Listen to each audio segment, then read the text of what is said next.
தஃபர்ருதுஹு தஆலா பில் ஹல்கி லிகுல்லி ஷைஇன்.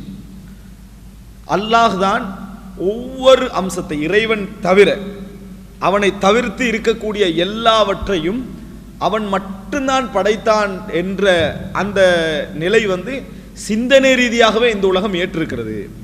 இறைவனை தவிர இந்த உலகத்திலே இருக்கக்கூடிய அண்ட சராசரங்களில் இருக்கக்கூடிய எல்லாமே ஒருவனால் படைக்கப்பட்டது. அதுல எதுக்கும் யாருமே என்ன செய்யல, உரிமை கொண்டாடவில்லை என்கின்ற பகுதி இந்த உலகமே ஏற்றுக்கொண்ட ஒரு பகுதி. எல்லோருடைய உள்ளத்திலும் எந்த மனிதனும் நான் இதை படைத்தேன் என்று உரிமை கொண்டாடக்கூடிய நிலைமையில அது இல்லை என்ற அந்த முதல் பகுதியை அவர் சொல்றாரு. சொல்லிட்டு அந்த குர்ஆன் வசனம் ஏற்கனவே நாம சொன்னது என்னன்னு சொன்னால் சூரத்துல் ஆராஃப் 54வது வசனம், அலா லஹுல் ஹல்கு வல் அம்ர். படைப்பு அவனுக்குரியது, கட்டளையும் அவனுக்குரியது. படைப்பு யாருக்கு சொந்தமானது? இறைவனுக்கு சொந்தமானது. கட்டளையும் ஏவலும் அவனுக்கு சொந்தமானது. தபாரக்கல்லாஹு ரப்புல் ஆலமீன், எல்லாவற்றையும் படைத்த அல்லாஹு தாலா பரக்கத்து பொருந்தியவன் என்று சூரத்துல் ஆராஃப் 54வது வசனத்தில் அல்லாஹு தாலா என்ன செய்கிறான், குறிப்பிட்டு சொல்கிறான். அதே போல சூரத்து சாஃபாத் 96வது வசனம், வல்லாஹு ஹலகக்கும் வமா தஅமலூன். முக்கியமான வசனம். வல்லாஹு ஹலகக்கும், அல்லாஹு தாலா உங்களை படைத்தான். வமா தஅமலூன், உங்களது செயல்களையும் அவன் தான் படைத்தான். அல்லாஹு தாலா உங்களை படைத்தான், உங்களது செயல்களையும் அவன் தான் படைத்தான். இந்த இடத்துல இதை நம்ம புரிஞ்சு கொள்வதற்காக வேண்டி உலகத்தை பொதுவாக விஞ்ஞான ரீதியாக படிக்கக்கூடியவங்க பார்த்திக்கலாம், இரண்டு வகையாக பிரிப்பாங்க. சடம், சக்தி, மெட்டீரியல், பவர் அப்படின்னு என்ன செய்வாங்க, இரண்டாக பிரிப்பார்கள். அதாவது சடம் சக்தி என்று சொல்லி இரண்டாக பிரிப்பார்கள். இதுதான் உலகம். இந்த உலகம் சடத்தாலும் சக்தியாலும் ஆனது. இது ரெண்டை தவிர வேற உலகம் என்னது இல்லை இல்லை. எல்லாம் எந்த சடத்தை நீங்கள் எரித்தாலும் எந்த சடத்தை அழித்தாலும் அது எதாக மாறும், சக்தியாக என்ன செய்யும், மாறும். இப்படி விஞ்ஞானத்தில் ஒரு 5ஆம் ஆண்டு 6ஆம் ஆண்டுல என்ன செய்வாங்க, படிச்சு தருவாங்க சடம் சக்தி என்று. அப்போ அந்த புத்தகங்கள் எல்லாம் விஞ்ஞான ரீதியாக எழுதப்பட்ட புத்தகங்கள்னால இறை நம்பிக்கைக்கு சம்பந்தம் இல்லாமல் என்ன செய்யும், அது இருக்கும். இப்போ சவுதி அரேபியாவை பொறுத்த வரைக்கும் அரபு நாடு மார்க்கத்தோடு அடிப்படையாக கொண்டது என்பதனால சிலபஸ்ல எல்லாம் A-level வரைக்கும் என்ன செய்யும், குர்ஆன் வசனத்தோடு சம்மந்தப்பட்டிருக்கும், ஹதீஸோடு சம்மந்தப்பட்டிருக்கும். எந்த இதை பேசினாலும் சரி, சூரியன் சுழற்சி சம்பந்தமாக பேசுகிறாங்களா, அது ஒரு 12ஆம் ஆண்டில் பேசுகிறாங்களா, அந்த இடத்துல வஷம் சுத்தஜிரிலி முஸ்தகர்ரின் லஹா என்ற ஒரு வசனம் வரும். சூரியன் அவனுடைய எல்லையை நோக்கி ஓடிக்கொண்டிருக்கிற வசனம் வரும். ஆனால் நம்ம படித்தது அப்படியே இல்லை. விஞ்ஞானம் படிக்கிறதுல மார்க்கத்துக்கு சம்பந்தம் இல்லாமல் தான் என்ன செஞ்சுக்கிறோம், படிச்சுக்கிறோம். அதனால் இப்போ எங்களோட சிந்தனையில் எது பதிஞ்சிருக்கும், சக்தி சடம் இது ரெண்டு தான் உலகம் அப்படின்னு நம்ம என்ன செஞ்சிருக்கோம், படித்திருக்கோம். இப்போ இதனால் இறைவன் இதில் எந்த பகுதிக்கு வருவான், சடம் என்ற பகுதியில் வருவானா, சக்தி என்ற பகுதியில் வருவானா என்கின்ற சிந்தனை போக்கு தான் எங்களோட சிந்தனையில் பதிஞ்சிருக்கும், எங்களோட சிந்தனையில் பதிந்திருக்கும். நான் இது ஏன் சொல்கிறேன்னு சொன்னால், அறிவும் யூகமும் என்கின்ற ஒரு தலைப்பில் ஒரு உரை நாம் நிகழ்த்தியிருந்தோம். அறிவும் யூகமும் அப்படின்ற தலைப்பில். அப்படி அந்த உரை நிகழ்த்திட்டு போகிற நேரத்தில் இப்போ அறிவுக்கு வரைவிலக்கணம் சொல்கிற நேரத்தில் இந்த உலகத்திலே உள்ள சடம் பற்றிய அல்லது சக்தி பற்றிய உண்மையான தகவல்கள் தான் அறிவு அப்படின்னு சொல்கிறோம். எப்படி, சடம் பற்றிய அல்லது சக்தி பற்றிய உண்மையான தகவல் தான் அறிவு அப்படி என்று சொல்லிட்டு, இப்போ உதாரணமாக ஒரு மேசையை பற்றி படிக்கிறோம், ஒரு நட்சத்திரத்தை பற்றி படிக்கிறோம், ஒரு வானத்தை பற்றி படிக்கிறோம், அல்லாஹை பற்றி படிக்கிறோம், சொர்க்கத்தை பற்றி படிக்கிறோம், நரகத்தை பற்றி படிக்கிறோம். இதெல்லாம் நாம் சடம் பற்றி படிக்கக்கூடிய அறிவுகள் அப்படின்னு சொல்லிட்டேன். அது எதர்ச்சியாக நான் சொல்லி முடிச்சுட்டு, அதுக்கு பின்னால் சூஃபியாக்கள் என்ன செய்கிறாங்கன்னு சொன்னால், அதை தேடி எடுத்து இறைவனை சடம் என்கிறார், இறைவனை சடம் என்கிறார் அப்படின்னு போட்டான். போட்டு சடத்துக்கு ஒப்பிடும், படைப்புக்கு ஒப்பிடும், அதாவது வஹாபிகள் ஒரு தலைப்பு போட்டு என்ன செஞ்சாச்சு, அது வந்தாச்சு. அந்த நிமிடம் நம்ம இறைவனை சடம் என்ற செக்ஷனில் சேர்க்கணுன்றதுக்காக பேசலை. ஆனால் அந்த நிமிடம் நாம் செஞ்சது பெரிய தவறுன்னு விளங்கிச்சு. அந்த நிமிடம் நம்ம பேசினது பெரிய தவறு. ஏன் பெரிய தவறு அப்படின்னு சொன்னால், நம்ம இயல்புலையே சடம் சக்தி என்று இரண்டு வகையாக பிரித்து தான் எங்களுக்கு ஊட்டப்பட்டிருக்குது. சடமும் சக்தியும் மட்டும் தான் ஊட்டப்பட்டிருக்கிறது. அப்போ சிந்தனையில் நம்ம ரெண்டில் ஒன்றில் தான் வைக்க பார்ப்போம். ஒன்றில் சக்தியில் வைக்க பார்ப்போம், அல்லது சடமில் வைக்க பார்ப்போம். இது ரெண்டுக்கும் வெளியே தான் இறைவன் நம்ம சிந்திக்கிறது இல்லை. சடம் சக்தி வேறு, இறைவன் என்பது வேறு என்று சிந்திக்கின்ற கோணம் என்ன செய்யாது, உண்டாகாது. நம்ம சிந்திக்கிற இதே என்ன செஞ்சிருமோன்னா அது மாதிரி அமைக்கப்பட்டிருக்கிறது. அதனால சடமும் சக்திக்கும் அப்பாற்பட்டவன் இறைவன். அவன் சடத்துக்குள்ளேயும் வரமாட்டான், சக்திக்குள்ளேயும் வரமாட்டான். இப்போ இதை விமர்சித்தவர்கள் எப்படி விமர்சிச்சாங்கன்னு சொன்னால், சூஃபியாக்கள் மட்டுமல்ல இன்னும் சிலரும் எப்படி விமர்சிச்சாங்கன்னா, எல்லாமே அல்லாஹ் என்ற கொள்கை இந்த இடத்துல இருந்து தான் வந்தது, அது வேற. எப்படி விமர்சிச்சாங்கன்னு சொன்னால், சடமெல்லாம் எரிச்சா எதாகிரும், சக்தி ஆகிரும். அல்லாஹ் தஆலா குர்ஆன்ல என்ன சொல்றான், அதாவது இந்த குல்லுமன் அலைஹா ஃபான், இந்த பூமியில் இருக்கக்கூடிய எல்லாமே அழிஞ்சு போயிடும். வயபகா வஜ்ஹு ரப்பிக், உமது இறைவனுடைய முகம் மட்டும் இருக்கும். அப்படின்னா அழிஞ்ச பின்னால சக்தி மட்டும் தான் மிஞ்சும். சடமெல்லாம் அழிந்தால் சக்தி மட்டும்தான் என்ன செய்யும்? மிஞ்சும். சக்தி யாரு? இறைவன். சக்தி யாரு? இறைவன். பலம் என்றது அவன் தான். எனவே சடம்கள் அழிந்தா எல்லாமே சக்தியாக என்ன செய்யும்? மாறும். சக்தி என்றது இறைவன். எல்லாமே அல்லாஹ்வுடைய கொள்கை எந்த இடத்துலையும் தான் என்ன செஞ்சாங்க? விஞ்ஞான ரீதியாக எடுத்தார்கள் என்ற விளக்கம் எல்லாம் சொல்லி, இப்போ நான் இங்கே சொல்ல வரேன்னா, நம்ம செஞ்சது ஒரு புரியாத ஒரு தவறு, ஆனால் அதன் மூலம் எந்த இடத்துக்கு போகுதுன்னு பாருங்க. அப்போ அகீதா என்பது நாம் எமது சிந்தனையில் நமக்கு போடப்பட்ட அடிப்படைகளோடு எல்லாம் கலந்துருக்கிறது. இப்போ அல்லாஹு தஆலா குர்ஆன்ல எப்படி சொல்றான்னா, வல்லாஹு ஹலகக்கும் வமா தஅமலூன். 2 சடத்தையும் படைச்சவன் தான், சக்தியையும் படைத்தவனும் அவன் தான் என்ற வசனம் தான் இது. எப்படி? வல்லாஹு ஹலகக்கும், உங்களை படைத்தவன் அவன். வமா தஅமலூன், உங்கள் செயல்களை படைத்தவனும் அவன். இந்த செயல்களுக்கு விஞ்ஞான ரீதியாக சொல்றது தான் சக்தி. விஞ்ஞான ரீதியாக இப்போ செயல்பாட்டுக்கு எப்படி சொல்றது? செயல்பாட்டு நம்முடைய ஆக்ட், நம்முடைய ஒவ்வொரு தொழிற்பாடும் சக்தியை என்ன செய்வார்கள்? சொல்வார்கள். எனவே உங்களை படைத்தவனும் இறைவன், உங்களது செயல்களை படைத்தவனும் இறைவன். நம்ம சிரிக்கிறோமா, அது ஒரு செயல், அதை படைத்தவனும் இறைவன். நம்ம நினைக்கிறோமா, அது ஒரு செயல், அதை படைத்தவனும் இறைவன். நம்ம இருக்கிறோமா, அது நமது ஒரு செயல், அதை படைத்தவனும் இறைவன். நம்ம தூக்குறோமா, அது ஒரு செயல், அதை படைத்தவனும் இறைவன்.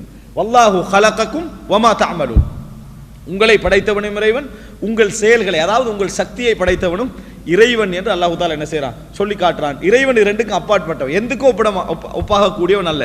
அப்போ நம்ம சிறிய வயதிலேயே படிப்பிக்கிற நேரத்திலேயே இந்த சிந்தனையை சரியான முறையில் போட்டால் மட்டும்தான் என்ன செய்யலாம்? அவனால் அது சிந்திக்க முடியும். இல்லாட்டி என்ன செய்ய முடியாது? சிந்திக்க முடியாது. இப்போ அல்லாஹ் தஆலா குர்ஆன்ல இதை சொல்லி காட்டுறான். ஏன்னா ஹல்க் என்பதில் அவன் தஃபர்ருத், தனித்துவமானவன் ஒன்று. இரண்டாவது, இறைவன் மட்டும்தான் இந்த படைப்பு நிர்வாகத்துக்குரியவனிடத்துக்கான இரண்டாவது வடிவம் என்னன்னா, தஃபர்ரதுஹு தஆலா பிர்ரிஸ்க், உணவளித்தல் விஷயத்துல இறைவன் தான். உணவளித்தல், அதாவது பரிபாலனம் சொல்றது, அவர்களுக்கு உணவு கொடுத்தல் விஷயத்துல இறைவன் தனியா பொறுப்பெடுக்கிறது என்ன செய்றோம்? குர்ஆன் அல்லாஹ் தனித்துவமா சொல்லி காட்டுறான். எப்படி சொல்லி காட்டுறான்னு சொன்னால், அதாவது மனிதன் பார்க்க வமா மின் தாப்பத்தின் ஃபில் அர்த், இந்த பூமியில உள்ள எந்த ஒரு தாப்பான்னு சொன்னா ஊர்ந்து போறது, இப்படி இருக்கக்கூடிய நகரக்கூடிய எதுவாக இருந்தாலும் இல்லா அலல்லாஹி ரிஸ்குஹா, உணவளிப்பது இறைவனது பொறுப்பு. உணவளிப்பது இறைவனது பொறுப்பு. வயஅலமு முஸ்தகர்ரஹா வ முஸ்தௌதஹா, அது எங்கே தங்குகிறது, அது எங்கிருந்து போகிறது, இதெல்லாம் யாருக்கு தெரியும்? இறைவனுக்கு தெரியும் என்று அல்லாஹ் தஆலா சொல்லிக்கார். இந்த இடத்துல அல்லாஹ் எப்படி சொல்றான்னா, தான் படைப்பாளன் இடத்துக்கு என்ன ஆதாரம் தெரியுமா? அல்லாஹ் தஆலா உணவளிக்கிறான் என்று சொல்லாம உணவளிப்பது தனது பொறுப்பு என்று சொல்றான். இதுதான் ருபூபியத். உணவளிப்பது தனது பொறுப்புனா, உதாரணமாக பெத்தவன் தான் பார்க்கணும் என்று சொல்றோம்னு வைங்களேன். இது நம்ம அவர் தான் உணவு கொடுக்கிறாரு அப்படி என்று சொல்றதுக்கும் அவர் தான் உணவு கொடுக்கணும் அப்படி என்று சொல்றதுக்கு ஒரு வித்தியாசம் இருக்குது. காரணம் அவர் தான் பொறுப்பு, பரிபாலனத்துக்கு அவர் தான் என்னது? பொறுப்பு என்று அர்த்தம். இறைவன் அந்த பொறுப்பை சொல்லி காட்டுறான். நான் தான் படைச்சேன், நான் ரிஸ்க் கொடுப்பது கடமை என்றான் இறைவன். வமா மின் தாப்பத்தின் ஃபில் அர்லி இல்லா அலல்லாஹி ரிஸ்குஹா, இந்த உலகத்திலே உள்ள எந்த ஒரு படைப்பாக இருந்தாலும் அதற்கு ரிஸ்க் கொடுப்பது எனது கடமை. இன்னும் அல்லாஹ் தஆலா குர்ஆன்ல சொல்லி காட்டுறான். எப்படி என்று சொன்னால், இந்த உலகத்திலே இருக்கக்கூடிய எத்தனையோ அத பேருக்கு அதாவது எல்லாவற்றுக்கும் இறைவன் உணவளிக்கிறான். சிலவைகள் தனது ரிஸ்கை தானே சுமந்து கொள்ள முடியாம இருக்குது, அதுக்கு இறைவன் தான் என்ன செய்யறான்? உணவளிக்கிறான். உலகத்தில் உள்ள எல்லாவற்றுக்கும் இறைவன் தான் உணவளிக்கிறான். இறைவன் தான் அந்த உணவுக்கு பொறுப்பு என்கின்ற அந்த வார்த்தையை சொல்வதை நம்ம பார்க்கிறோம். இந்த உலகத்தில் இது ருபூபியத்துக்கான ஆதாரம் எப்படி தெரியுமா? எல்லோரும் உணவு பொறுப்பெடுக்கிறது எப்படி தெரியுமா? தனக்கு தன் குடும்பம், தானும் தன் குடும்பத்துக்கு தான் என்ன செய்வான்? பொறுப்பெடுப்பான். மற்றவர்களுக்கு கொடுத்தாலும் எடுத்தாலும் எப்படி சொல்லுவான்னா, நான் கொஞ்சம் அருள் செய்கிற மாதிரி தான் நினச்சிக்கணும், ஒரு கிஃப்ட் கொடுக்குற மாதிரி, ஒரு ஒரு ஒரு ஹெல்ப் பண்ணுற மாதிரி தான் நினச்சிக்கொள்வானே ஒழிய, யாருமே பொறுப்பெடுத்து என்ன செய்யறதில்லை, இது என்ன முழு பொறுப்பு அப்படி என்று யாரும் தன் குடும்பத்துக்கு வெளியே என்ன செய்வதில்லை. நினைத்தா நீங்கிக் கொள்ளக்கூடிய அமைப்பில் தான் என்ன செய்வார்கள், அதில் இருப்பார்கள். ஆனால் அங்கே அவனுக்கெல்லாம் யார் பொறுப்பு?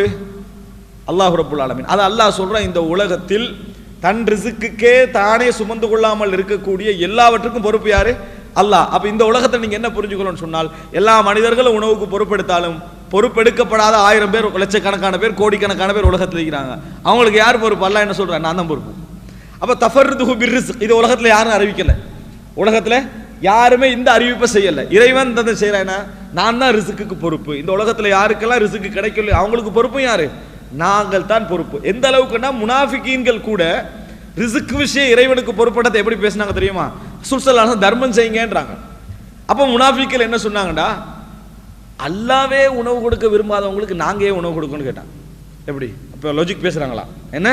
அல்லாஹ்வே உணவு கொடுக்க விரும்பாதவர்களுக்கு அல்லாஹ் நாடினா உணவு கொடுத்திருப்பான், அவனே கொடுக்கல, திருப்பி நாங்க ஏன் கொடுக்கணும் அப்படின்னு அவங்களுடைய வார்த்தையில என்ன விளக்கு தெரியுமா? இறைவன் தான் உணவுக்கு பொறுப்பாளன், இறைவன் தான் உணவுக்கு பொறுப்பாளன். இது எல்லோருடைய மனதிலும் இருக்குது. எப்படி இருக்குதுன்னு சொன்னா, சில நேரங்களில் ஒரு பிச்சைக்கார வீதியில வந்து என்ன செய்யறான், எதையோ கேட்கிறான்னு வைங்களேன், அவனை கடந்து போற 100 பேரும் இவனுக்கு நான் பொறுப்பாளன் நினைக்கிறது கிடையாது. இவனுக்கு நான் பொறுப்பாளன், இவனுக்கு நான் கொடுத்தா தானே சாப்பிடுவேன் நம்ம நினைக்கிறது கிடையாது. விரும்பினா கொடுப்போம், இல்லைன்னா கொடுக்காம போயிடுவோம். அந்த நேரத்தில் அவனுக்கு யார் பொறுப்பு? இறைவன் தான் பொறுப்பு. இதான் தஃபர்ருதுஹு பிர்ரிஸ்க்ன்றது. அந்த இடத்துல எத்தனை பேர் கடந்து போனாலும் தான் பொறுப்பு என்ற நிலைமையில் கடந்து போவது கிடையாது. கொடுத்தாலும் சரி, இறக்கப்பட்டாலும் சரி, எல்லாவற்றையும் கொடுத்தாலும் சரி, அப்படி நினைப்பது கிடையாது. அந்த இடத்துலையும் பொறுப்பு இறைவன் சொல்றான், நான் தான் பொறுப்பு. அதுக்கு நீ கொடுக்கிறேன்னு தான் பார்க்கிறனே தவிர நான் தான் பொறுப்பு.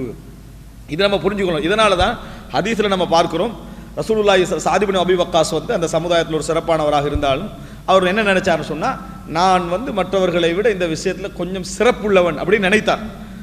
நினைத்து, அதாவது கீழே உள்ள பலகீனர்கள் இருக்கிறாங்களே அவர்களை விட நான் கொஞ்சம் ஒரு சிறப்புள்ளவன், நான் வந்து மக்களுக்கு என்ன செய்யற ஒரு அருள் மிக்கவனாக இருந்து கொண்டிருக்கிறேன் என்ற அவருடைய எண்ணம். ரசூலுல்லாஹி ஸல்லல்லாஹு அலைஹி வஸல்லம் அதுக்கு எப்படி சொன்னாங்கடா, வஹல் துர்ஸகூன வ துன்ஸரூன இல்லா பிதுஅஃபாயிக்கும், உங்களுக்கு உணவு கிடைப்பதோ உதவி கிடைப்பதோ எல்லாம் உங்களது பலகீனர்களை கொண்டுதான் அப்படின்னு ரசூல் ஸல்லல்லாஹு அலைஹி வஸல்லம் செஞ்சாங்க, சொன்னாங்க. உங்களுக்கு உணவு கிடைப்பதும் உங்களுக்கு உதவி கிடைப்பதும் உங்கள் பலகீனர்களை கொண்டுதான். அது ஒரு அதாவது ஒரு சப்ஜெக்டை சொல்றதாக இருந்தால் இயல்பாக நம்ம என்ன நினைப்போம், குடும்பத்துக்கு நம்ம செலவழிச்சிட்டு இருப்போமா, குடும்பத்துக்கு கொடுத்துக்கிட்டு இருப்போமா.